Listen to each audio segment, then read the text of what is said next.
What you're looking at here, folks, is a primetime TV show that was aired on September 11th, 1996. You know that's over 20 years ago?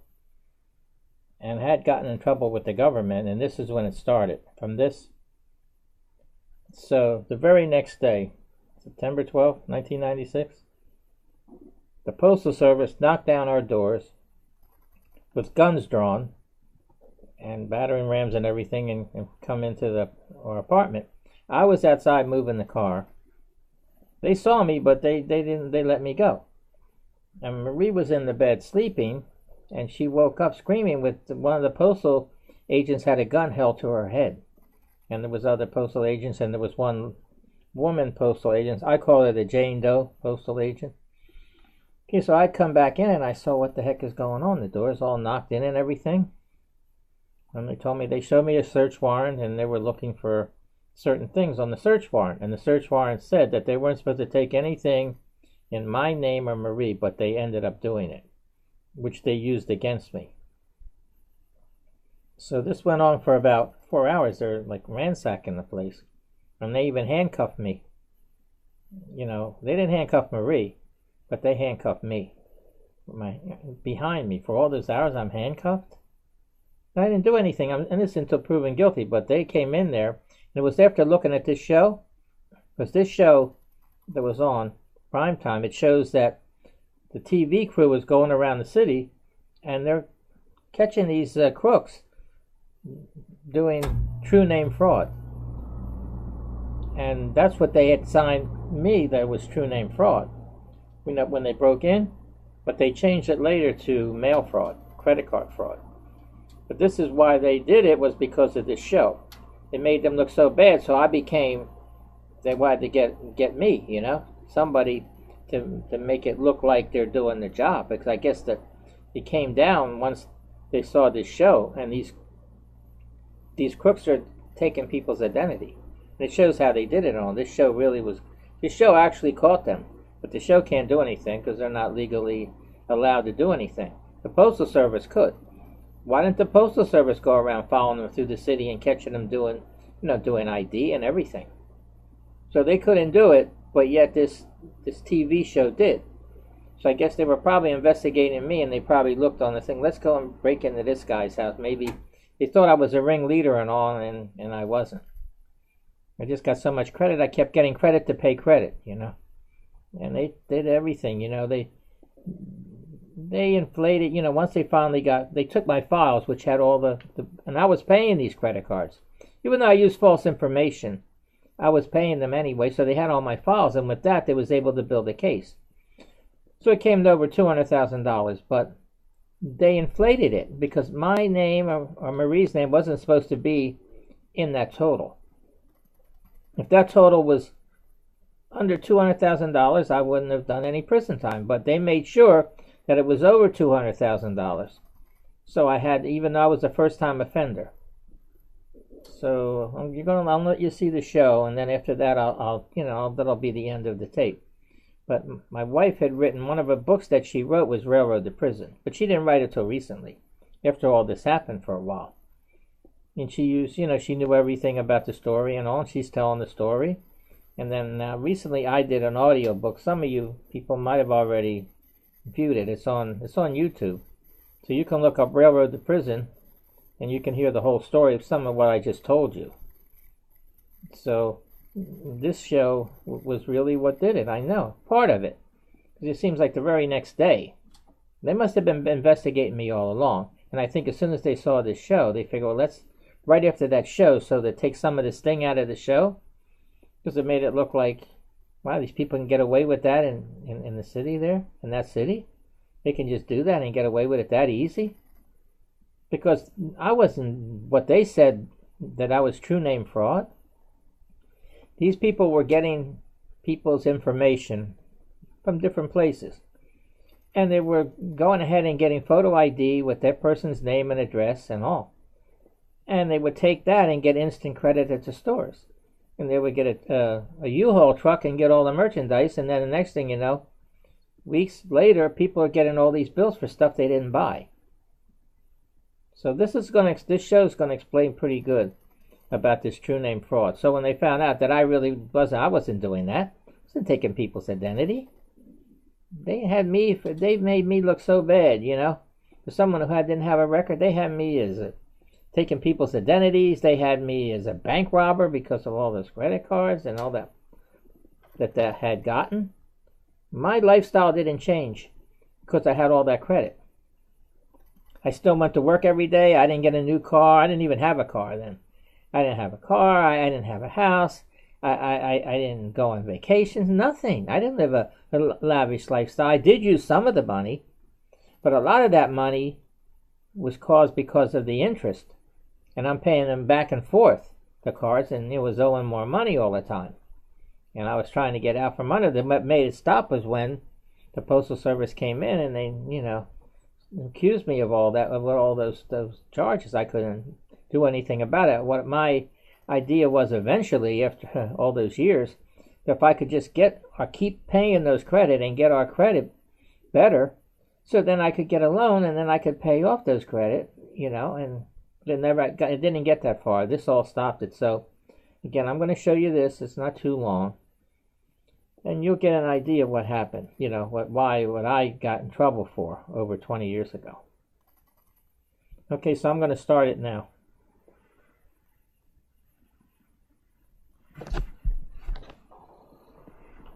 With anchors Diane Sawyer in New York, Sam Donaldson in Washington, and Chief Correspondent Chris Wallace. Tonight, a primetime hidden camera investigation. Karen, believe it or not, that woman up there you see is you. While all of these people were out at work, con artists were out on a shopping spree, charging expensive goods to their names with phony IDs, privileged information, and instant credit. We're all vulnerable. If you have a social security number, you're vulnerable. Our hidden cameras take you inside as you've never been before. He's coming forward to you. Okay, we got him.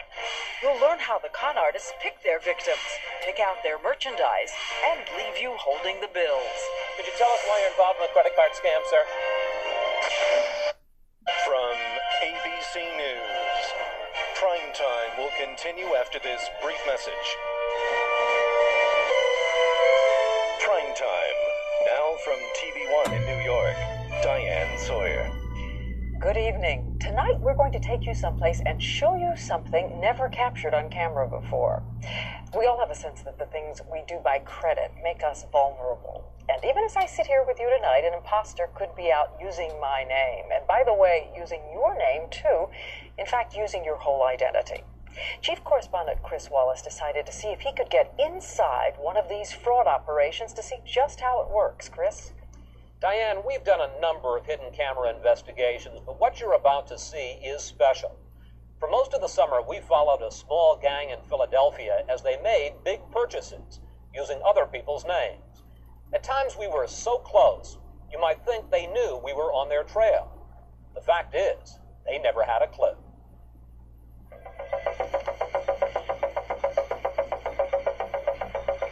This woman has just bought more than $1,000 worth of electronic goods. She applied for instant credit in the name of Karen Brousseau. Moments later, she was wheeling out a 32-inch television and a video recorder. But while the items were being loaded into a truck, Karen Brousseau was actually at work almost an hour away, selling tickets for the railroad. I didn't think it was going to happen to me, and I didn't know how it happened. And that's what I'd like to know. Primetime's hidden cameras also found this man buying 2 laptop computers, using the name, social security number, and home address of Thomas Mahoney. We tracked down the real Tom Mahoney, who never bought those computers, but did get a bill for $4,700.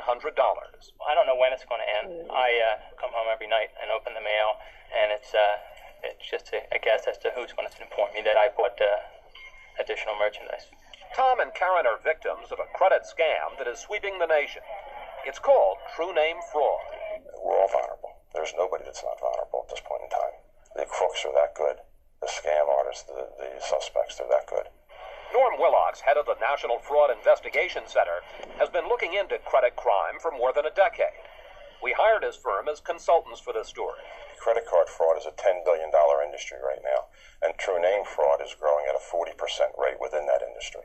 In an effort to boost sales, more and more stores now offer instant credit. Come in with some basic information, and after a brief credit check, they'll let you charge thousands of dollars in purchases. The problem is criminals are beating the system, stealing a few facts such as someone's social security number, date of birth, or home address, and passing the credit check. Then they walk out with big-ticket items, charged to you. In California, this woman was convicted of using the identities of at least 15 people to make purchases of more than $50,000. In New York, authorities broke up a credit card ring. They say used the identities of thousands of people to steal more than $500,000 in just 10 months. Across the country, experts say that thousands of gangs are engaged in true name fraud, stealing the identities and credit of millions of Americans. One of the hottest spots is Philadelphia. So we came here to try to get inside a gang to see how it operates. And it was here that we came across a man named Keith Ponzo.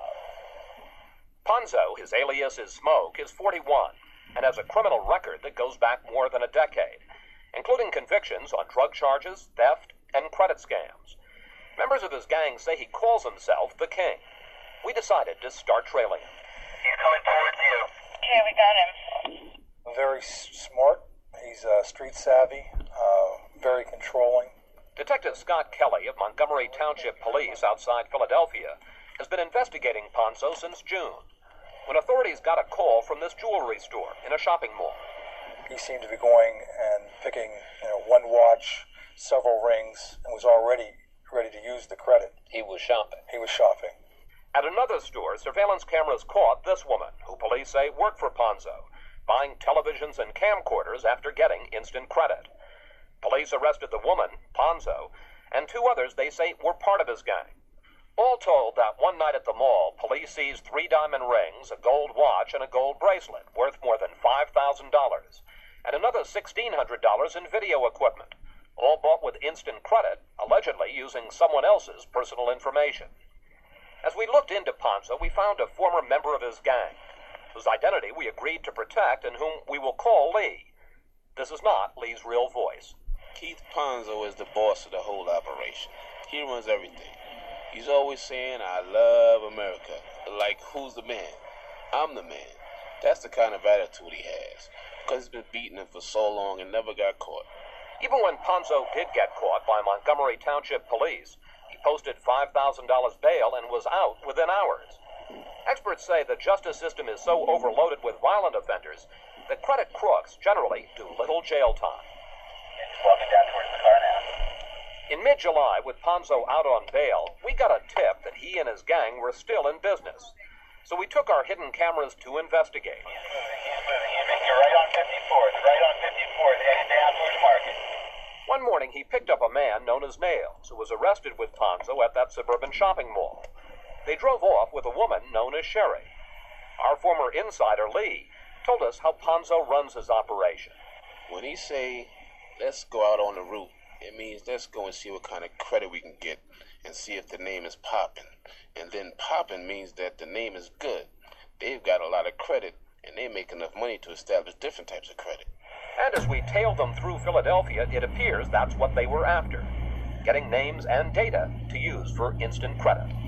How do they get your personal information? They can get it out of the trash. They can get it by illegally pulling your credit report.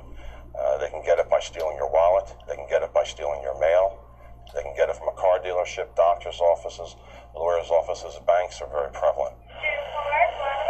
Sure enough, as we followed, Ponzo went straight to a local car dealership. While Nails stayed outside, Ponzo and Sherry went in and met with one of the salesmen there, Luke Babb.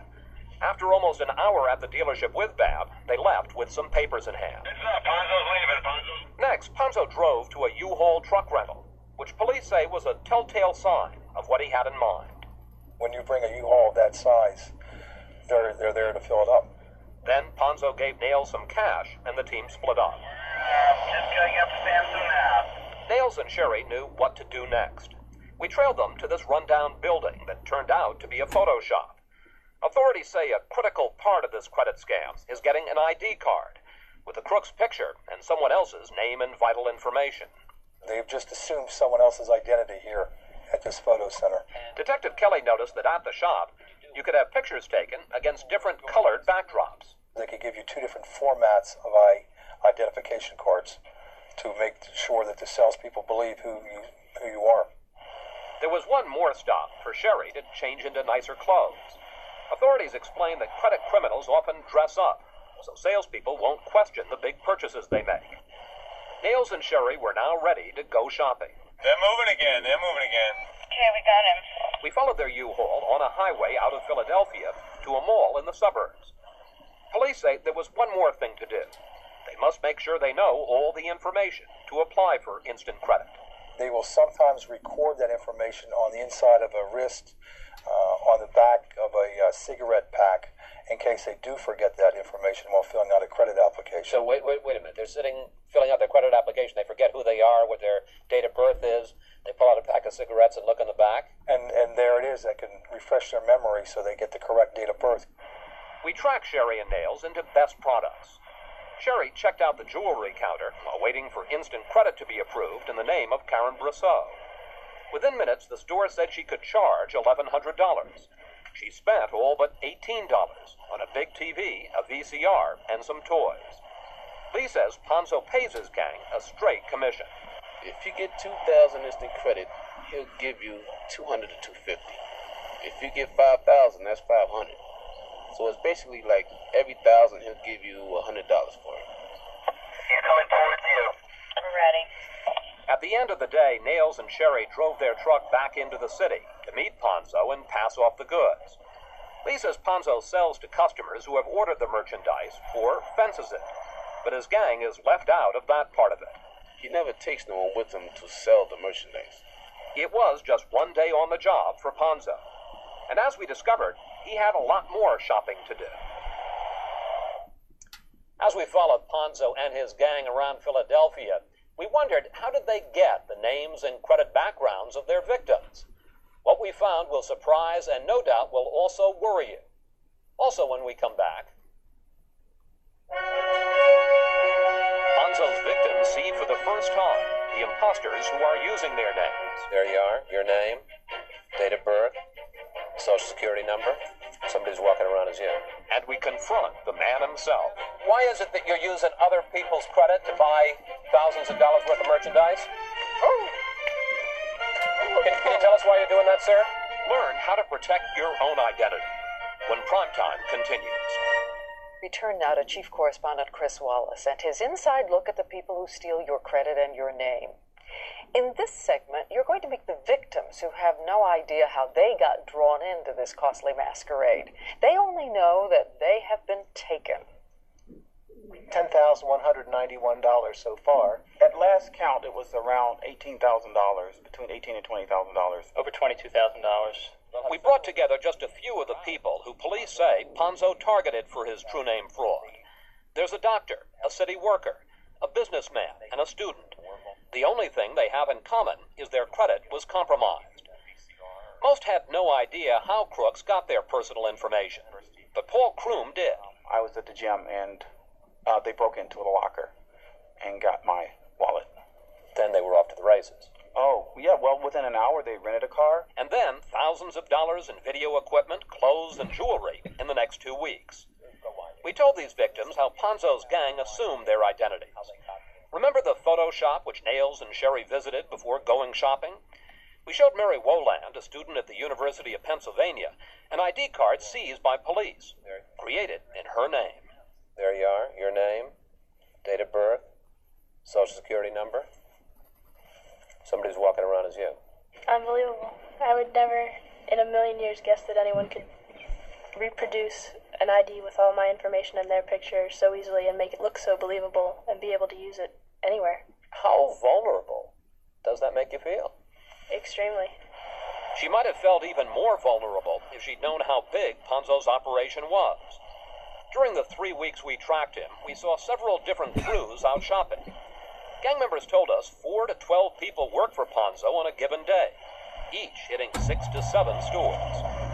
Using other people's credit, the Ponzo gang bought all kinds of merchandise, from furniture to construction supplies to jewelry, shopping in malls in 4 different states.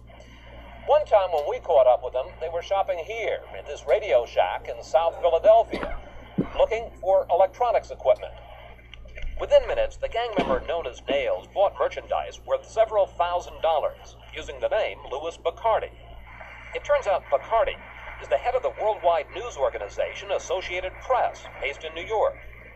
His credit was so good, authorities say, Ponzo's gang set up a mail drop at this Philadelphia row house in Bacardi's name. New charge accounts were opened and bills sent here, while Bacardi had no idea his credit was being used. We showed these victims what Ponzo's gang did with their credit. Remember the name Karen Brosseau, used by Sherry? Now, Karen, believe it or not, that woman up here, you see, is you. That woman is me. See that? 32-inch television set. Bought using your name, your credit. This is very shocking. You see, they got a shopping cart, and that's Karen Brosseau, supposedly.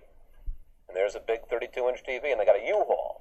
Never owned a 32-inch television in my life. I'm surprised and hurt.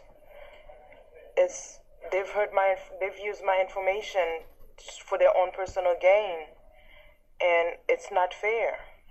But there's more to Karen's case. You may remember we followed Ponzo and Sherry to a car dealership where they met with salesman Luke Babb. Sources told us Babb sold Ponzo credit information on Karen and two other people for $50. This document confirms someone at the dealership did a credit check on Karen, who was never a customer there. Primetime has learned the call was made while Ponzo was meeting with Babb. We decided to ask the salesman about it. Mr. Babb? Hey, Chris Wallace from ABC News. How are you, sir? We wanted to talk to you. Do you know a fellow named Keith Ponzo? You ever given credit information to anybody? I never gave credit information to nobody. Why not? Because it's unprofessional, number one, and it's against the law, number two. So we showed Babb the report from the credit bureau, documenting the check on Karen Brosseau. Oh, it wasn't me. There's other people work here besides me. I didn't give them anything. But you were the person who met that day with Ponzo and Sherry. Not me, sir. It sure wasn't me. What if I told you we had videotape of you meeting with them? I'd like to show it to you if I could, sir. If you look in here, that's you. And then you came out of the dealership with them. And we'll show that to you, too.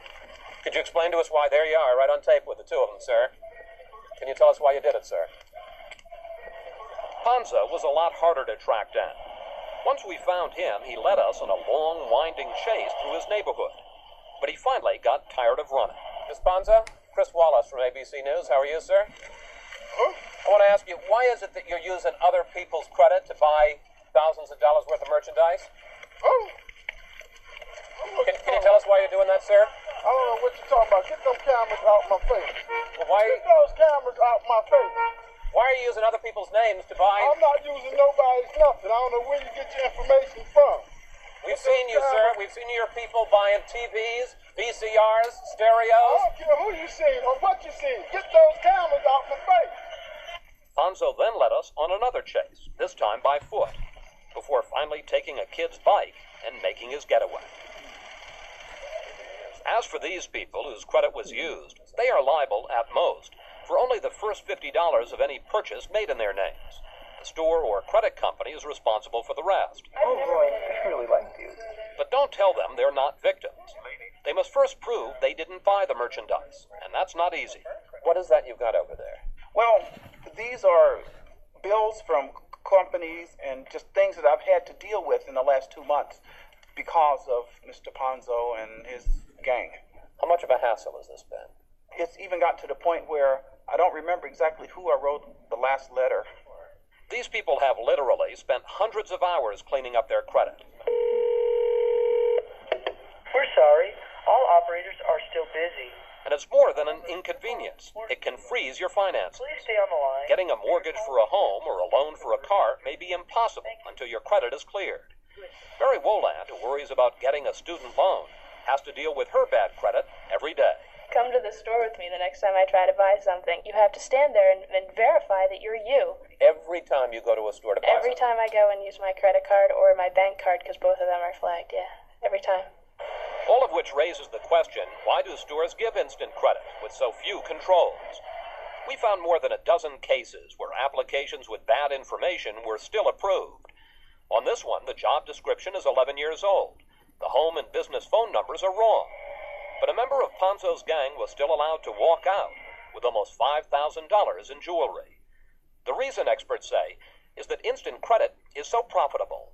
When you're making quick decisions like that, you can't do everything you would normally do in a normal credit granting process. But generally speaking, they're willing to put up with the fraud because the money they make off instant credit is so great? Yes, because it's a cost of doing business.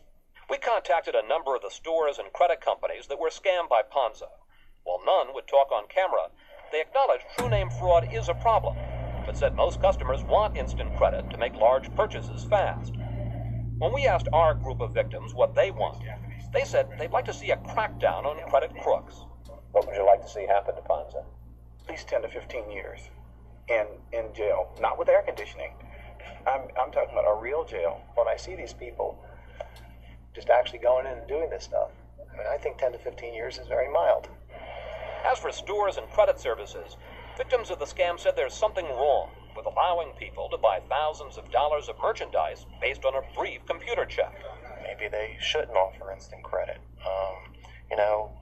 Wait a week. You don't need that TV or that VCR or things like that. Most of all, these victims of true name fraud want to warn all the rest of us, watch out. It can happen to anyone. We're all vulnerable. If you have a social security number, you're vulnerable. Chris, as widespread as it is now, it's hard to imagine it's not going to get even worse. So what do you and I do tomorrow? Diane, the key to protecting yourself is to keep your personal information private. Memorize your social security number and don't carry it with you. Once crooks get it, they can find out almost everything else about you. Limit the number of credit cards you carry. Report a stolen wallet or ID to police right away. This helps later to verify that you didn't make those purchases. And alert credit bureaus. Your name will be flagged so they can call you before any new credit is approved. As for car salesman Luke Babb, we told his bosses what we found. They did their own investigation, and he was fired. And then there's Ponzo, who according to our sources is still in business. But he's due in court on Monday to answer charges stemming from his arrest last June. We'll be right back.